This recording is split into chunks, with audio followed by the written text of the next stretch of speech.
નમસ્કાર, India news ગુજરાતમાં હું આપની સાથે નિલેશ રાઠોડ. સમાચારની શરૂઆત કરીએ સુરેન્દ્રનગરથી. તો સુરેન્દ્રનગર જિલ્લાના દસાડા તાલુકાના વાલેવડા ગામે દારૂના દૂષણને લઈને ગ્રામજનો અને પોલીસ વચ્ચે તીવ્ર ઘર્ષણ સર્જાયું હતું.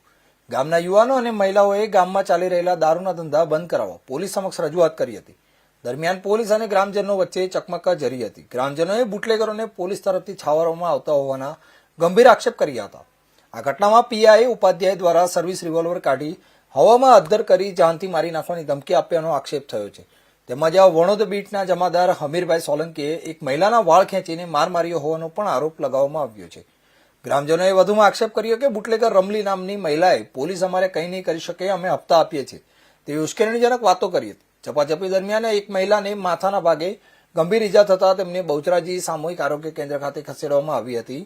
સદનસીબે કોઈ મોટી અનિચ્છનીય ઘટના બની નહોતી. જોકે સમગ્ર મામલે વિસ્તારમાં ભારે તણાવનો માહોલ જોવા મળ્યો હતો.